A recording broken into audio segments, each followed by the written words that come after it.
Hari ini tanggal 28 Juli saya ingin menjawab pertanyaan dari teman-teman dari video saya yang lalu yang mengenai ke sertifikasi negara. Ya, saya pernah nunjukin ini ke teman-teman. Nih, di sini tertulis bahwa mohon lampirkan sertifikat training UAS terbaru lengkap dengan kurikulum silabus 12 modul. Apa itu 12 modul? Bentar.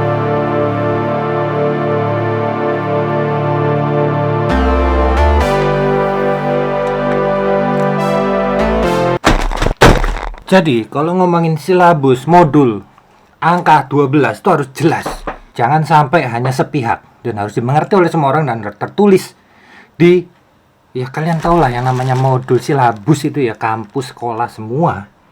Itu jelas apa aja poin-poinnya dan bisa dicari di internet.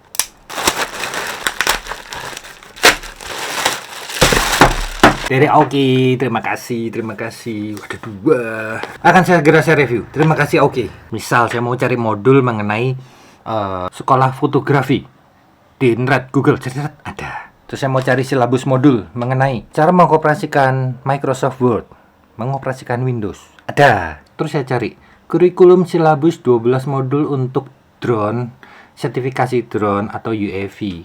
Gak ada. Nih, gak ada di internet. Terus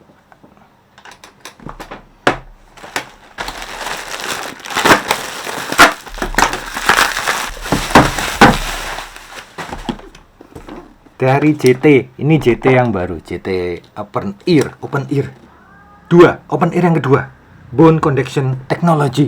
Saya punya yang pertama, ini akan segera saya review. Terima kasih JT, thank you. Jadi semua sertifikat saya ditolak oleh negara. Sertifikat pilot drone saya yang pernah saya sampaikan kepada kalian di vlog saya yang sebelumnya ini, ya, saya udah ngajukan menggunakan ini ditolak. Yang ini tidak diakui karena tidak ada 12 silabus kurikulum. Yang ini tidak diakui karena katanya sudah kadaluarsa 2 tahun lebih. Tapi saya lihat di belakangnya, ya, ini ada kurikulum, entah apa ini, course result, ya, bukan curriculum, bukan silabus curriculum, bukan. 13 tambah lagi 2 ada 15, ya. Jadi yang dimaksud 12 itu yang mana? Ini ditolak karena 2 tahun. Tapi jelas ini nggak akan diterima silabusnya karena ini ada 15. 13 tambah 2. Ini nggak ada sama sekali. Sertifikat yang lain, apalagi sertifikat FAA saya nggak akan mungkin diterima. Beda negara, iya kan? Lagian sudah kadaluarsa. Sertifikat FAA saya itu sudah lewat 2017. Jadi kadaluarsanya itu 3 tahun, ya. Ada nih kadaluarsanya jelas mulai dari tahun 2017 sampai 2020. Jelas ada. Jadi yang dimaksud yang mana ya? Duh, saya juga udah cari loh di Google. Silabus ataupun kurikulum sertifikasi pilot drone. Gak ada. Yang ada hanya CASR 107 part 73. CASR 107.73. Itu pun kan nggak umum untuk diketahui oleh orang banyak. Artinya orang yang mau mengajukan untuk sertifikat dari negara ini syaratannya tuh tertutup banget. Oke, kita bandingkan aja.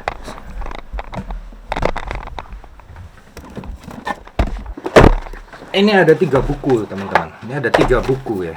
Ini buku dari untuk atlet FASI Drone Federasi Aerosport Indonesia yang sesuai ADART-nya untuk atlet olahraga, pembinaan atlet.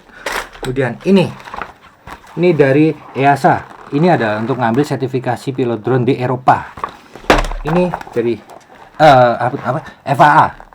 Ambil sertifikasi pilot drone FAA. Ini bukunya, ini ada semua. Jadi saya nggak asal ngomong gitu loh. Nih bukunya yang Indonesia, Eropa, Amerika. Sekarang kita lihat Indonesia. The information of this handbook provide guidance regarding the capability of Part 107 to FASI model aircraft or sport UAS operation. Ada di sini sport, ya, sport itu olahraga. Terus bandingin sekarang sama yang lain. Di sini ditulis ada 12 teman-teman. 12 poin ya. Tapi ini bukan kurikulum silabus, ini tuh apa sih? Knowledge test for remote pilot which modules. Airman knowledge. Sekarang kita lihat yang di Eropa. Bentar. Light UAS Operator Certificate. Ada di halaman 47. Halaman 47. General requirement for an LUC atau Light UAS Operator Certificate. Personal requirement, General Safety Management System, Accountable Manager, Safety Policy, Personal requirement, Documentation, Communication on Safety, Safety Risk Management. Beda. Sekarang kita lihat yang FAA. Introduction FAA nih. The information study dan recover airman knowledge for remote.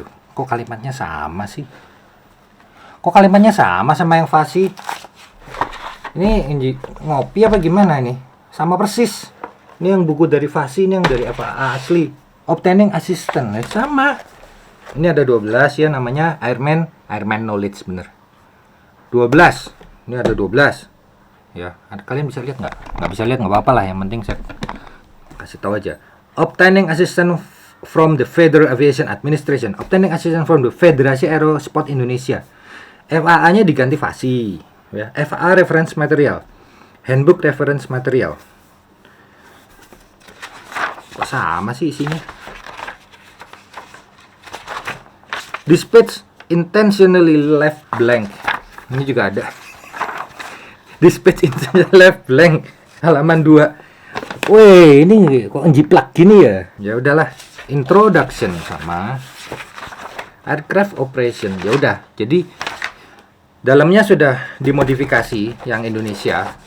Tapi luarnya sama, materinya sama. Jadi gini teman-teman. FASI drone ya.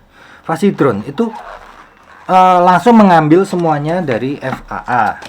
Sesuai semuanya. Dan FAA ini pun tidak menyebutkan ini adalah sebuah kurikulum silabus 12 modul. Bukan. FAA nggak menyebutkan hal seperti itu. Dan nggak repot ya. Sebentar. Saya pikir-pikir, di FAA itu, saya waktu ngambil sertifikasi, ya sudah ambil sertifikasi. Nggak lulus, saya waktu itu sekali nggak lulus, saya ulang lagi. Teori lulus, praktek, dapat sertifikat. Berlaku 3 tahun. 3 tahun berlaku. Kemudian yang Indonesia dapat yang FASI, harus ngurus lagi yang negara, itu ditolak karena telah ribet. Udah gini aja teman-teman ya. Jadi ini pesan dari saya supaya adil, supaya tidak ada yang tersakiti ya, supaya adil. Jadi gini, kalian wajib 1 kali ikut sertifikasi pilot drone, apapun, siapapun yang ngeluarin, entah itu Federasi Aerosport Indonesia, entah Federasi Drone Indonesia, entah Asosiasi Pilot Drone Indonesia. Kalau apa banyak di Indonesia, banyak kok yang penyelenggara gitu, yang ngeluarin ijazah, sertifikat itu banyak. Ya, kalian wajib mengikuti 1 kali aja. Ya, terserah mobil yang mana aja, 1 kali aja, supaya kalian benar-benar tahu bagaimana yang namanya peraturan penerbangan. Tahu bagaimana menerbangkan drone yang benar, tidak melanggar peraturan. Sudah cukup. Kalau mau dapat izin dapat sertifikat negara, dipikir lagi aja mau buat apa. Ya, saya nggak ngambil, nggak. Karena sertifikat saya sudah mati semua. tapi ilmu saya tidak mati. Ilmu saya tentang drone masih hidup. Seumur hidup saya. Sertifikat boleh mati, biarin. Nggak punya sertifikat negara. So what?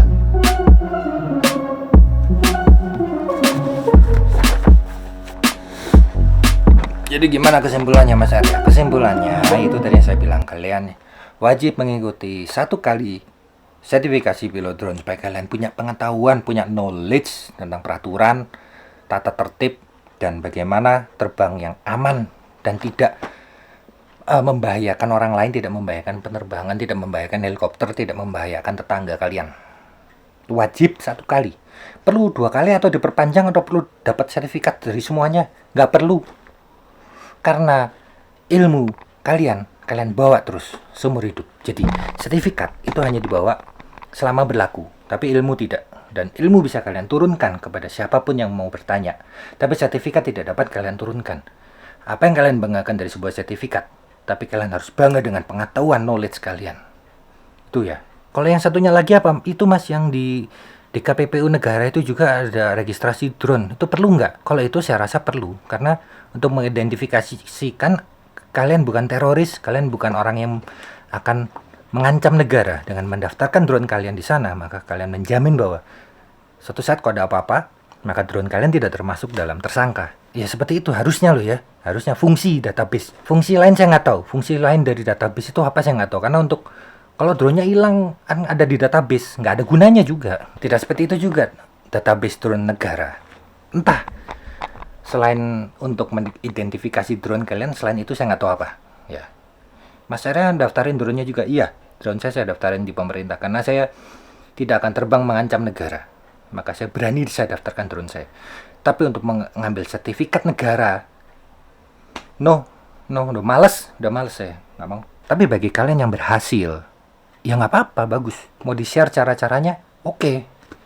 Tapi jangan mewajibkan satu orang pun, karena itu pilihan, terserah aja gitu.